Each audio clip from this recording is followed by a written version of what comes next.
The two danced along the path, musing that they actually might make it out of the forest with these most precious gems dotting their crown. They could see the forest edge in the near distance, only 2 more stones, but maybe 8 was enough to satisfy the nymph who had promised the forever union earned by a filled crown. What they did not expect was a loud torching sound, followed by a rush of hot air. Had they run into some sort of geyser? Well, this wouldn't be the adventure they'd set out for if it weren't for a live, actual dragon lurching from its fiery lair, blocking their escape from the forest. "What will we ever do?" shouted the girl. The boy, always with a sword at the ready, stood before the dragon. "What do you want?" The dragon roared even louder, but didn't say a thing. Maybe this would be an encounter with an unspeaking animal. The boy advanced, holding his sword high. "I will fight for my sweetheart with all my heart. Here I come, O mighty dragon." And then they heard a whisper in the wake of the war. "What is the answer?" The answer? The dragon roared its loudest offering yet with a deafening whisper. "The answer!" The boy, heart pounding and sweat dripping all over, answered the obvious. "Love is the answer to everything." The dragon whispered slowly. "You answer correctly, and never forget, a king fights for his queen." And suddenly the dragon's head drooped, and it lay its head as if sleeping. The boy approached the dwindling smoke of the animal as it settled into its slumber. He then noticed within the dragon's open, slack mouth a large pink stone nestled on its tongue. An opal, he presumed. The dragon made no movement or objection to him taking the pink opal, placing it into the 9th spot on the crown. Gem number 9. A king fights for his queen. The setup. How often do we see this scenario in stories and books and movies? A man and a woman meet each other and immediately deem each other the enemy. He's such a fool. She's so spoiled. And they speak badly of one another to others and seemingly reject each other on all accounts. It becomes especially vicious as they slander one another at a group event, when in actuality, they're really emphasizing the meaning they each have to each other. Which leads us inevitably to the final surprise. An innocent intruder happens upon them in an odd place, like a closet or the kitchen, and they're fiercely kissing all over each other. What happened, we all wonder? Why the 180-degree change between the two? The answer? Tension. As I alluded to in the previous section, like a rubber band, tension holds things in place. Tension is the opposite of apathy, not caring. You don't see the man and the woman at the party who don't even know each other's names slandering each other and carrying on.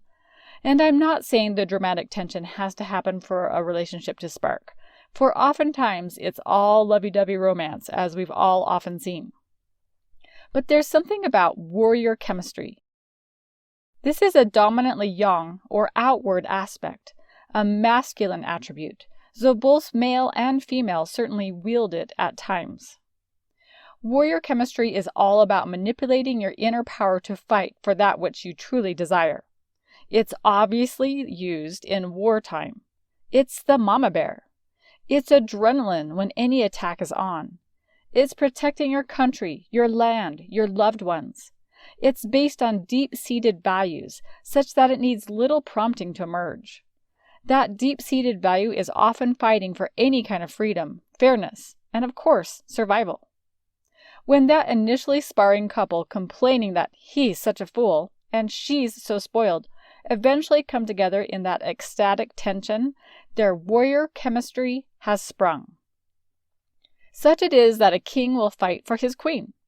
Men have the greater reservoirs of testosterone, which creates that role of protection, provision, and sometimes destruction.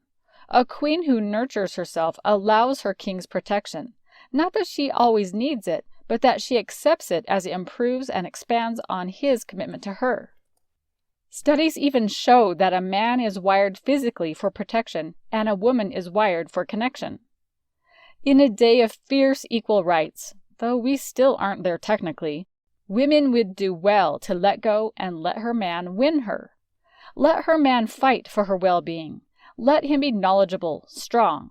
not to say he always has to win, and presiding, like how we all know the man leads the woman in dancing.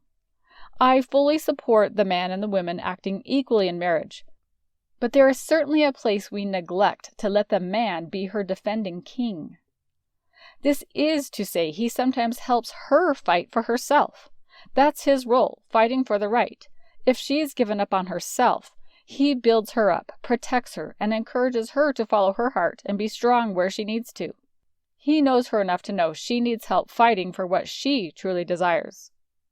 When I think of all the queens I've read about in stories and seen in movies, the queen isn't always deferring to her man. She is strong alone while also being built up by him. And then they rule together, which I believe would be just like our heavenly parents.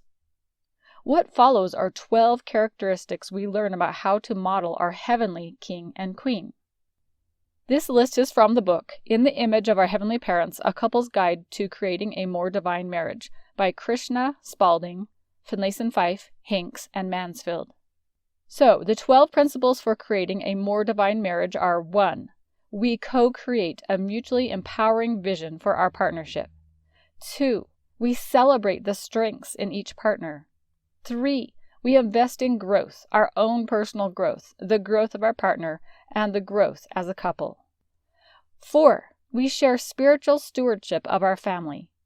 5. We collaborate on leadership and decision-making. 6. We nurture and provide together. 7.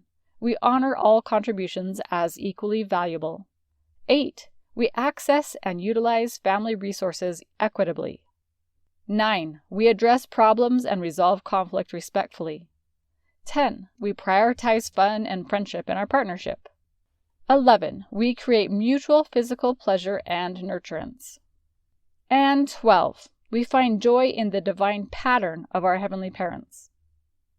So how do you know if your king is acting the king? Well, a queen has the right to discernment.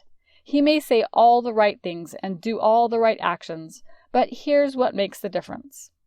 Discernment, what she feels right about deep inside. Does she discern he is what he says he is? That's not at all to say he's perfect, but that he has an integrity behind what he says and does. It's an inner knowing, spirit to spirit. They help you feel safe, communicate easily, feel encouraged, trust, accept you, and we know that they are trying. They show up. They want what is best for you. That's not to say they do this all correctly for you, but it's mostly in that effort. You know, I used to think that most Harley motorcycle drivers, as heavily tattooed and bearded, were fierce, but I now mostly discern they are cuddly teddy bears. And we can know the difference between what they say or do and what they really are by their fruits. We see the fruits of what they are and do.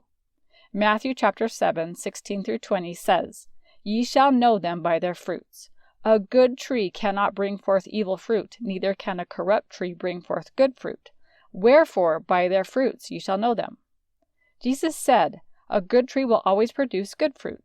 Sometimes it definitely takes time, but it does eventually produce. A good-hearted person will care about you. A pure heart becomes obvious. Galatians 5:22 says, The fruit of the Spirit is love, joy, peace, patience, kindness, goodness, faithfulness, gentleness, and self-control. And I would say the same is of our King. Do their fruits change from time to time? Yes, some seasons the fruit is lacking. Sometimes it's changed within a month, or even day to day, that you can both discern the character and intention and see the fruits of your spouse. Same goes for you. We are all a changing mix, but what are we, or what do we see generally? So how can we increase this discernment, this inner knowing? Well, here are a few ideas. First, you can know yourself, have deep introspection, know your preferences and opinions, and journal about it. Find a place of neutrality, become grounded and centered to not be influenced by outside sources. Nature is a great place for this. Recognize truth, challenge it, test it, fail in it until it becomes clear. See unhelpful empathy. where you're dragged down unhelpfully in others' emotions. Trust your gut and act on it until you truly trust it, again, through trial and error. Practice making good judgments. Notice confusion disappear. Determine what is useful, as opposed to good or bad. Look for useful. Listen to your heart. When your mind rules, dip into your heart. If you can be overly emotional, pay more attention to the purity of heart messages instead of reckless emotions. Counsel with others who can guide you. Ask God for His wisdom in your behalf. Choose influencers in your life carefully. They help clarify truth. Through your discernment and by recognizing His fruits of goodness, you begin to see how He does fight for you.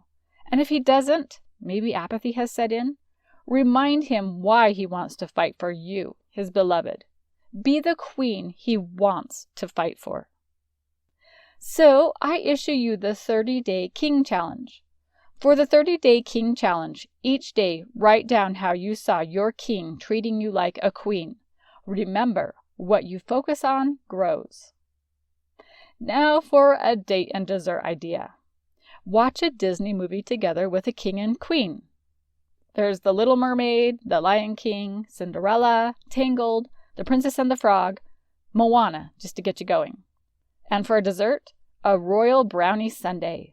A brownie base, vanilla ice cream next, followed by hot fudge sauce and a cherry on top. And by the way, this is what I served at my wedding reception 3 decades ago.